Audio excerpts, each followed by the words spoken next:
Hello, ladies and gentlemen. Welcome to another ChinWag. I'm Richard Vobes, and it's the 27th of August, 2022. I've been away. You may have noticed there was a slight break there for about 6 days from the ChinWag. I apologise for that. Sometimes one goes away on holiday and has trips abroad or whatever, but I was at a working trip on a boat, and the next week the Bold Explorer videos will be charting that and bringing you hopefully some interesting content about the River Thames. Anyway, enough of all that for the moment, but I want to ask you, seeing as I've been away, have you been away? Not so much where you've been, not really interested in the holiday resorts, but what type of holiday, what type of trip do you like? In other words, we went on a boating trip on the River Thames, which was lovely, and we charted that, and as I say, hopefully we'll have some entertaining and interesting videos on that subject. But you might be into hiking or horse riding or hang gliding, or perhaps you prefer to go on beach trips where you just sit on the beach and read books, holiday resorts, or maybe you go to the Pyrenees or to Egypt. Are there types of holiday that you prefer above all else? For me, I like trips where I'm engaged with the environment, if I can learn something of it or try out a new skill. We were in a different type of boat, for example, on the trip that Julia and I went on down the Thames, so it was fascinating. Also, it's exploring an area that you're not familiar with from a different vantage point. Yes, you can go in the car and have a look at all these places that we went to if you want, but exploring it from the river's point of view and watching the difference. We've been on canals, for example, and watching the difference or observing the difference from a canal to a river, a body of water that perhaps has a completely different ecosystem because of the nature of the water and where it comes from and how it drains into the river system and all of that. So for me, those sort of trips really engage me. It's not necessarily sitting there with a guidebook and learning all the facts of the place. That's not so much me. Sometimes if I am going away, I like to know about the place before I go. I often quote the old thing about going to a museum, and you can go to a museum in a town, provincial town. Nearly said a provisional town then, but in a provincial town, you can go into a museum, and you'll very often in Britain you'll get the same sort of thing. There's some Saxon remains and Neolithic remains and Iron Age remains, Roman remains, Saxon, and so on, and Norman this, and and you go through the history of the town and the village through a timeline of the different people who'd come and been and gone and all of that, which is interesting, of course, if you get a smattering of that. But very often it can be overwhelming having this information. Just another bit of an axe, a Neolithic axe, and another bone from something, another this and another that. Yeah, and in the end, it becomes very hard to interpret because you can't really overly associate with it. So that sometimes I find that it's easier if you're going, say, to the museum to find out one specific thing. So if you were just interested in the Roman occupation, generally you get to the Roman section, you go, yes, because I understand a bit about the Roman Empire and how it came over here and the sort of things they did. When I'm here looking at the individual or the specific things that they've done in this town, and these are the remains, it means more to it than just a great wash of information from the beginning of time to current times, if you see what I mean. So I'm not necessarily somebody who just has to have a guidebook in, because I also find if I'm on a trip and you've got a guidebook here and you've got, the buildings over there and you're reading da-da-da-da-da happened, and then so-and-so, and King Charles did this and King so-and-so did that, and then there was a dreadful plague. Again, it's too much and it's so unconnected to you. I find I need to assume that information beforehand. And so sometimes just exploring and just trying to work things out for me, which is sometimes what a lot of my videos are. It's that this is a church, because I'm interested in old buildings and churches. I may not know much about them, but it's that sort of doing the detective work yourself I like, because it gets my cogs in the head working, and you go, oh yes, I can see that this there's a bit of Norman in here, but actually, mostly, it seems to be a late Georgian, early Victorian reinterpretation, and actually has lost a lot of the integral features that really speak to me about a building that has been through time and part of the community. But that's the kind of trips that I like to do, and I reflect that obviously in the Bald Explorer videos that I make. But what do you do? Not everybody is a filmmaker, of course, and people just go out to enjoy themselves. Recently, we've been going on camping trips to explore what it's like to live in a minimum requirements out the back of a van and on campsites and wild camping and those sort of things. Some people, and of course we're making films about it, which is the principal reason for doing it. But some people, of course, most people don't make videos about what they do. They go off and they just enjoy perhaps a hiking thing, or they want to be with animals. Perhaps they work on a farm. Perhaps they, as I said before, go on a horse riding thing. So I'm interested in what you do, because everybody does something different. Everybody has their ideal. It doesn't mean that they actually get to do it, of course. We all have those dream holidays we'd like to do. I would love to go and have a look at the pyramids and places like that. But at the same time, I would like to have spent 6 months studying all about that so that when I go there, it means more to me. But other people just want to go to Giza and stand there and go, oh yeah, tick that off. Are you somebody who just has a bucket list and wants to tick them off and just go, well, I've done that?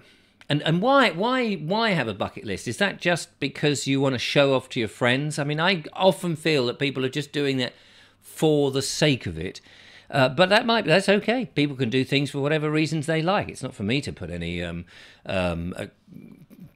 what's the word I'm looking for, to qualify why they do stuff. People. So I'm interested because you hear what other people do and you go, oh, actually, I like that. I quite like that. Being nosy, I quite like that. It's interesting, that type of holiday. So as I say, not specifically interested in the resorts or the countries or that sort of thing. It's more the type of place that you would go to or would like to go to or have been and would like to visit again. And what aspect of it, being alone. Some people go and they say, look, I just want to be on my own. I just want to go walking in the fens on my own, or I want to go on the Norfolk Broads on a boat. It's not specifically the Norfolk Broads, but just a boating trip where I can go and do some fishing. People will go and do fishing trips. It's fascinating what people do to get away, to have a respite from, of course, the rat race that we're all in. And that's another topic, the rat race. Why are we in a rat race? Why has civilization got to that point where we're all having to run around like chickens with their heads chopped off and not actually doing those things that we would like to be doing when we go on our holiday trips, if and when. Now, I'll appreciate there will be people watching who will say, I'm a pensioner, or I'm on the dole, or I haven't got any money, or whatever it is, and I can't go on any of these holidays, and I can't do that. And I appreciate that. And of course, there's always going to be people who can't do some of the things that other people do.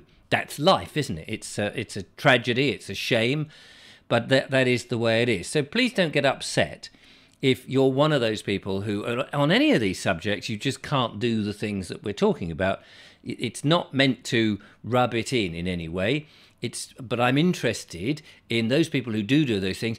But even if you can't do it, what would you like to do? What is the type of trip that you would love to do? Should money be no object? Should your physicality not stop you? Whatever, if you have a health condition, you can no longer do it. Or perhaps something you did in your youth. It may be you're a bit like Fred Dibner and you just want to sort of clamber up big chimneys. Who knows? I'm interested in what sort of break. What would be the things, if you could, or that you do, what are they? Put them in the comments and we'll explore them on the next show. That would be fascinating.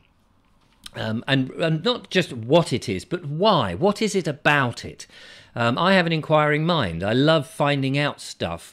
And I also love, as I said before, doing the detective work, surmising. I often get things wrong, of course. We're all fallible. And you look at that and you go, oh, yes, that building there is definitely Regency. And then somebody says, no, actually, it's a complete mock. It was only built 20 years ago. And you go, oh, why didn't I see that? But it doesn't matter, does it? None of it matters. So do let me know. Anyway, it's been 6 days ago, or whatever it was, since the last ChinWag, and I apologise if you have missed me. Many of you may say, "Missed you? I didn't know you'd gone away. Didn't even notice. Didn't notice at all." Fair enough. Grand. Let's have a look at what some of the comments from the last few videos that you have seen and commented on, in no particular order, I'm afraid. So here's one on the one that we were talking about. How sentimental are you? If you remember that. Ashley Bailey said, I have kept just a token of my kids' very early work. We were talking about keeping stuff and having that sentimental value about things like particularly the children when they've done pictures and things, and you hang on to it. And at what point do you let it go? Is it just clogging up the loft or the garage or the shed or wherever? So he says, I've just kept a token of my kids' very early work with dates on a large envelope in a cupboard. And I think that seems to me, Ashley, to be an absolutely sensible suggestion. Occasionally we get it out and look at them and have a laugh. As for what we do with the cards, as in birthday cards and anniversary cards, since my husband and I married and have kids, we've kept nearly all our cards from birthdays, Christmas. Bloody hell.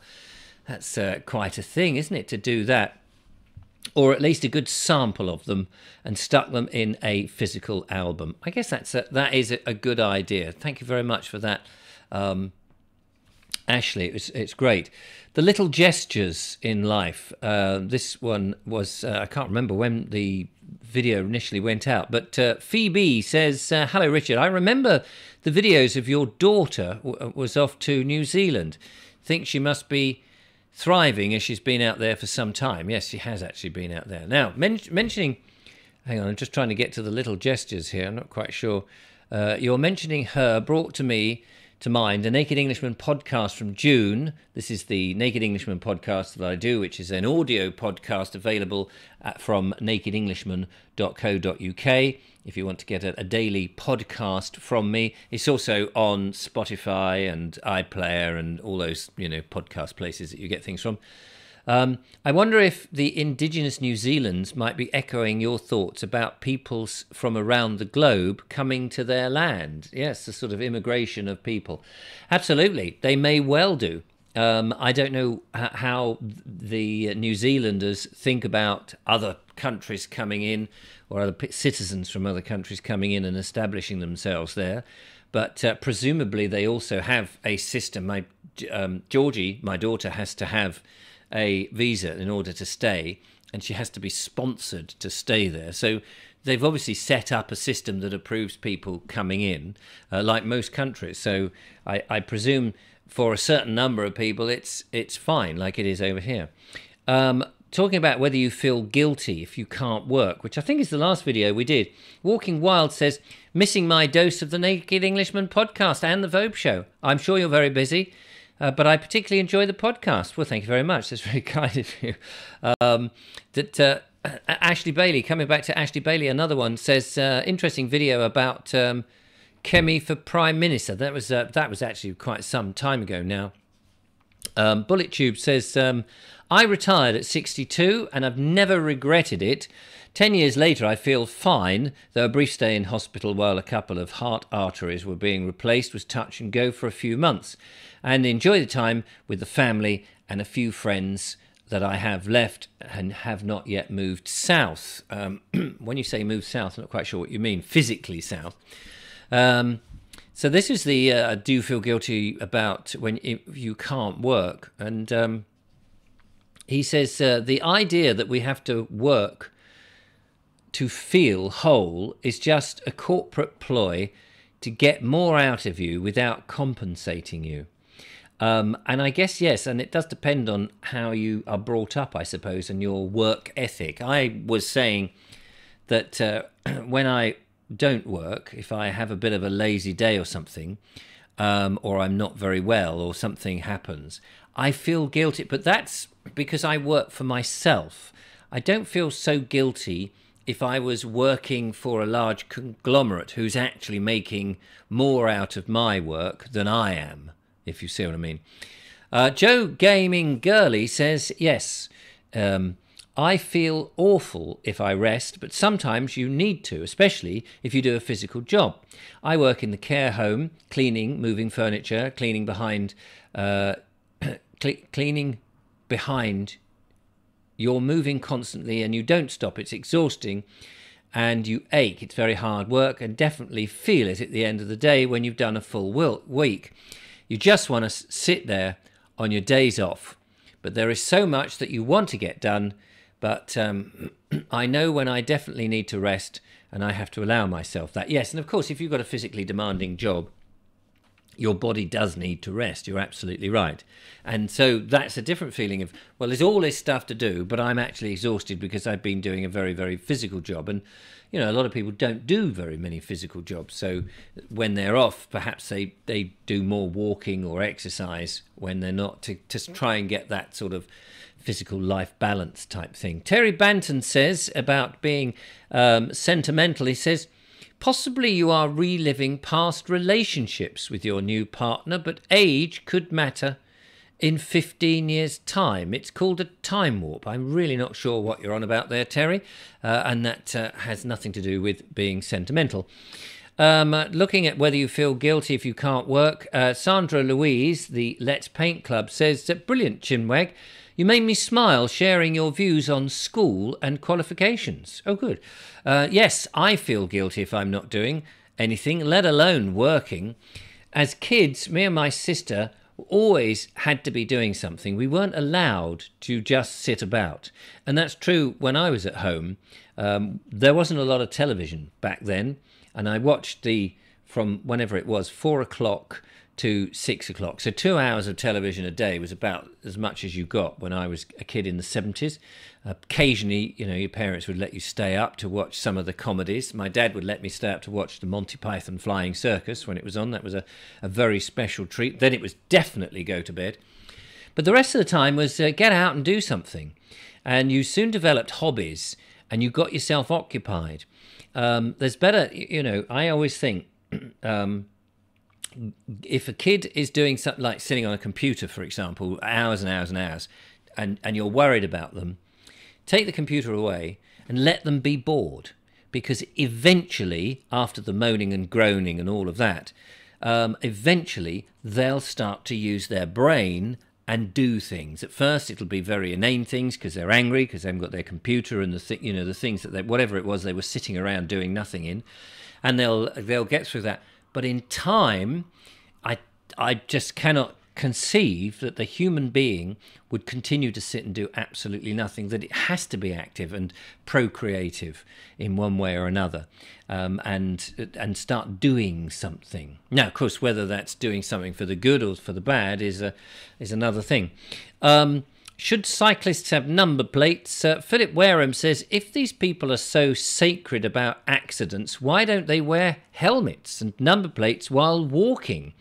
And why are so many fat, unhealthy people supposedly worried about their health all of a sudden? Well, it's a point of view.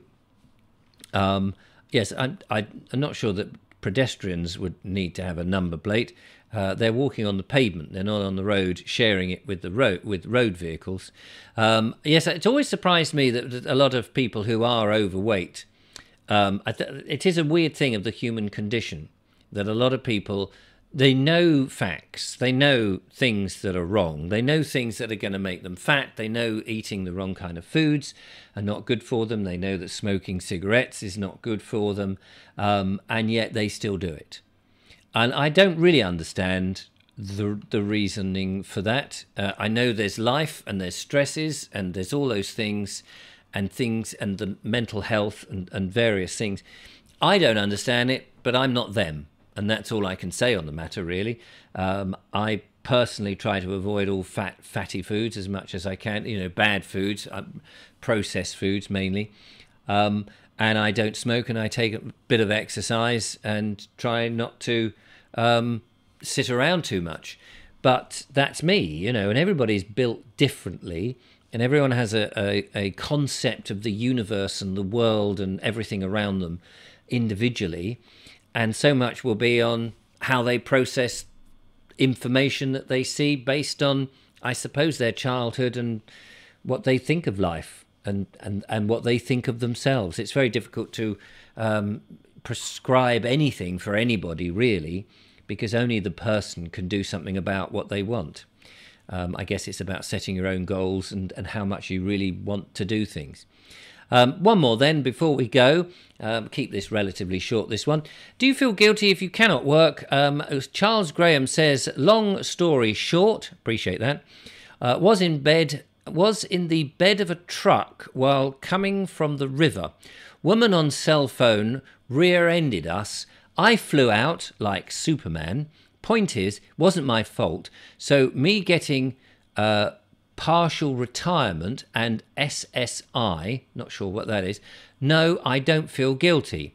Not one oz of guilt. I wish I had my health back, but because I miss working and being able to run around and do as I please, I now feel I'm in prison. Charles, completely understand that. And I guess that wasn't really sort of where I was driving. If it's not your fault, or you have a physical condition and all of that, of course you can feel frustrated. Like you say, you feel like you're in prison, and I absolutely understand that and sympathise with you, because I can't know what that really feels like. All I know is that if I am bedridden for any length of time, which is very rare, the frustration of wanting to do something, and the frustration and the guilt thinking that I ought to be doing it, but the frustration that I want to do. It's like pulling a muscle. You know, if you pull a muscle in your back and suddenly you realise just how vulnerable the human body is, if you can't walk and you start to think, bloody hell, I can't walk, or it's so difficult, so painful. I lost an eye. This is an artificial eye. Took 4 years, protracted 4 years, 3 cornea transplants, and extreme amounts of pain and anguish and suicidal feelings over that period. And eventually I pleaded with them to pull the old eye out and give me a prosthesis, which they've done. I regret losing the eye, but I had no choice. But I would love to be able to see in this sort of orb of my eye. But I've often thought, a friend of mine had trouble with his knees, and he was having various operations on his knees, and he couldn't walk terribly far or for any length of time. And it made me think, I would rather lose one eye and have one reasonable one, albeit myopic as it is, and get by, than lose a limb, a leg. An arm? I don't know. I regret losing the eye for sure, but I would regret not having mobility, because, I don't know, mobility to me is incredibly important. But everyone's different. That's another question for the ChinWag at a later date. Anyway, thank you for answering those. I'm back now. Normal service will be resumed, so I hope you look forward to the next one. I'll try and make up the ChinWags. I'm trying not to do them on a Sunday, but I probably do one tomorrow because I've been away for a bit, so we'll add one to the mix tomorrow. If you've got any interesting subjects that you think would make a good ChinWag, you're very welcome to email me. It's very simple. richard@vobes.com is the email address. I must get a thing that come up on the screen or something, but we'll worry about that. But in the meantime, very interested to know your comments. What sort of holiday, what sort of break, what kind of trip do you do? Not where you've been necessarily, unless it ties in with, I like polar exploring, fair enough. But the type of thing, that what really, what type of, is it, or is it just lying on a hot beach with a book, don't care where it is, long as it's hot, and I've got my G&T, that suits me. That's what I want to know. Or are you somebody who goes, I know I've got to be up a mountain. I've got to be 700 foot up a mountain, tied on a loose bit of string and hanging onto my crampon, whatever that is. Let me know in the comments. Thanks for watching. Back now, normal service. Till next time, bye-bye.